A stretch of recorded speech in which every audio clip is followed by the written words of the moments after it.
Miq Prizmos. Tema që duhet të trajtoj sot është që momenti ku ne me të vërtet ishim të djegur, të apasionuar, të dëshiruar për një makinë.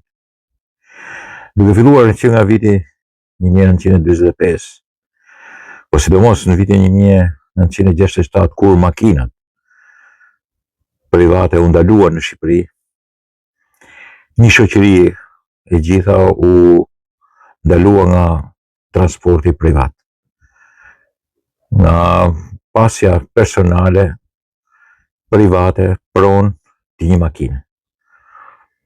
Ka që regjim kriminale dhe obskurantist, deviant përsa i përket edhe çështjes pronës, ishte ai që kishim ne sa në vitin 1967 i mblodhën të gjithë makinat private.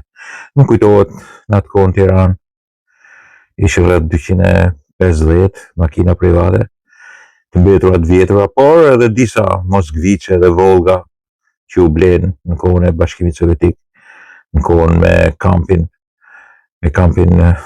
sovjetik, kampin e demokracive popullore që ushin atë kohë. Besoj ishin një 50-60 makina të tjera. Tjerat kishin mbetur Fiatet vjetra, makinat dikushme të luftës dytë botërore, po themi. I mblodhen të gjitha, nuk lejonin më asnjë makinë. Kishte vetëm transport publik. Vendosën trenat për ato distanca që ishin, rreth 330 km që demokracia e prishi fare, filloi krimin tjetër, por hapi sigurisht makinat private. Unë vetë kam qenë i dëshiruar e kësaj pune, në 92 kam pas një makinën e parë, duke rrezikuar, duke bërë marrëzira të tilla financiare dhe ekonomike, duke rrezikuar familjen e duke rrezikuar të ardhmen e saj, duke bërë absurditetet e kohës, vetëm se ishim të djegur për kësaj pune. Dhe që nga 1992 deri tani, mund të kem ndruar rreth 23-24 makina. Ka pasur raste që pa pas nevojë të madhe ne kishim 2 makina në shtëpi, sidomos për vitin 2006 deri në 2012. Kishim sigurisht 2 makina në shtëpi, unë edhe gruaja. 2015 pa pasur nevojë që të kishim, çfarë nevoje të kishim, nëse ishin marrëzirat e mia. Por nuk e kam fjalën, këtu e kam fjalën që ne gjithmonë kemi pasur makinat përdorur. Duke u lidhur me perëndimin, perëndimi na ka falur, e them tojza falur, se ja kemi bler makinat përdorura me 150.000, 200.000, 300.000, 400.000 kilometra. Si italianët, si gjermanët, kryesisht gjermanët, në çdo vend nga vinin, nga ne importonin makinat. Në Shqipëri fjala po blej makinë të re është për të bler një makinë me 200.000 kilometra. Imagjinoni çfarë padrejësie është, sepse sigurisht informaliteti jonë, bankat tona nuk lejonin kur që ti të merrni një makinë të re. Ne kishim sigurisht makinat e vjetra, të cilat i konsideronin makina të reja. Edhe kur thonin filani ose filania ka marrë një makinë të re, e kishim fjalën për një makinë e cila kishte 10 vjet, 7 vjet, 15 vjet, por që ishte makinë ndryshme nga ajo që kishte pasur më përpara, por nuk ishte makinë e re. Ishte pikërisht një makinë e vjetër. Ne u kishim marrë perëndimorëve një makinë të vjetër, kur ata e kishin lënë dhe ne e quanim të re. Është një nga absurditetet dhe nga marrëzit më të mëdha të një shoqërie e cila e privuar nga makinat private u bë shoqëria më e papërgjeshme dhe më e çuditshme edhe në riparime, edhe në koncesionar dhe si them tash, edhe në për banka. Imagjino tash çfarë fitime kolosale kishin bankat kur ta jepnin të blejë një makinë me këste, makinë të re. Në 2023, një mik i jemi i cili punon në për sektoret e informatikës edhe të sondazheve që i bëhen, ne mbritëm kulmin se kishim 0.8%, 0.81% të popullsisë e cila kishte aftësi dhe kishte marrë makina me 0 kilometra nga perëndimi. Pra kishte marrë një Benz, një Volkswagen, një Peugeot, një Audi, 0 kilometra. Kryesisht fuqive të mesme, dhe kryesisht nga 35.000, 25.000 deri në 45.000. Të tjerat përsëri ishin të përdorura, ju shikoni makina 3 që merren në perëndim, po të gjitha ishin të përdorura ose të manipuluara, ose të vjedhura, ose që shikon kaq shtrenjta, po që vinë nga perëndimi, po jo si i blejnë shqiptarët. Sigurisht ka makina luksi, të cilat kanë nga një histori të çuditshme, por jo se janë blerë shqiptarët, ose kur shef edhe ata që vinë nga jashtë, janë makina klerin ku ala pa pagume, me gjithë taksat e leta që kanë, ne i kemi shumë të rënda akoma nga bankat. Pra, edhe sot e kësaj dite ne kemi vetëm 1% popullsisë e cila mundet të blej makinë 3 perëndimore.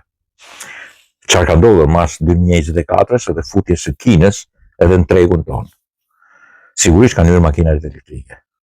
Dhe ato kanë përmbysur skemën.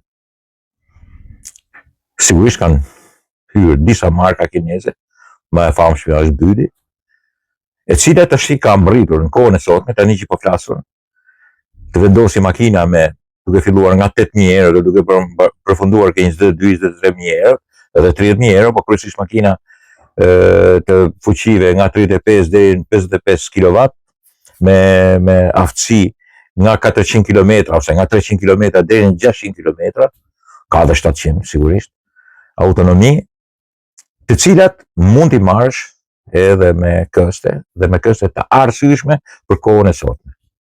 Duke paguar një sasi eurosh në fillim, ti merr një makinë të përdorur me 300.000 km me 10.000 euro, kur ndërkohë mund të marrësh një makinë me 400 deri në 500 km autonomi byt, 14.000 euro ose edhe 12.000 euro dhe 10.000 euro tre fare. Dhe sigurisht është gati e njëjta shifër, ose me 211 ose me 208, ose ka edhe makinat vogla që i merr edhe me 149-150 euro këstin. Pra këtë e ka bërë vetëm Republika Popullore e Kinës. Perëndimi akoma nuk e bën. Edhe një Volkswagen kushton shumë më shtrenjtë, një Mercedes as menohet se mund të paguash kesh, se duhet të paguash 50.000 euro, as kërkush nuk i ka aq kollaj 50.000 euro. Sigurisht ka njerëz që i kanë, po përfaqësojnë vetëm 1% popullsisë. Kurse pjesa më e madhe e popullsisë nuk mund të marrë një makinë që bën 10.000 euro.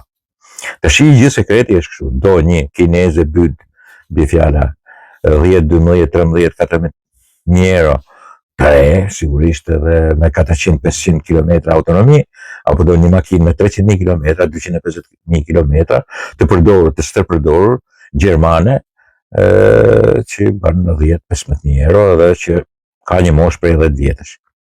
Ky është edhe dallimi. Dhe kush ka aftësinë për ta karikuar atë makinë? Sepse sigurisht distancat në Shqipëri janë më të vogla. Me autonomi 400-500 km, 600 km ti kap edhe Kosovën edhe Malinizi. E jo më është Shqipërinë që po e po. Mund të shkosh edhe të kthehesh kudo që të nisesh. E karikon edhe pastaj sigurisht bëhesh gati për ditën e nesërme. Normalisht nuk po bëj reklam, po punojmë të shpjegoj se ç'shnoll me mallin perëndimor dhe me mallin e Kinës. Dhe pse është superfuqi Kina? Pikërisht për këtë, nuk është vetëm për celularët, që është futur vrullshëm, po është edhe për këto elemente. Megjithëse të gjithë e kuptojnë që shumë elemente të shtëpisë tonë janë gjitha kineze. Nuk mund të jenë perëndimore se kushtojnë 3 fishin ose 4 fishin. Ashtu është veshja, ashtu janë gomat, shumë elementë tjerë, gjithfarë aksesorësh, televizor, frigorifer, gjithçka. Dhe sigurisht është rritur edhe cilësia atyre. Në këtë mes, Kina na mësoi që dhe na provoi që mund të marrim edhe makinë 3, realisht 3. Jo makinë siç na thot perëndimi, 3, por që sigurisht perëndimorët e kanë hequr nga dora e tyre për të na dhënë ne për 3. Kur ato e kanë përdorur, kanë bërë defektet e mundshme dhe është plot me defekte mbrapa, dhe ne vazhdojmë ta kurojmë nga defektet e saj të mëdhenjshme.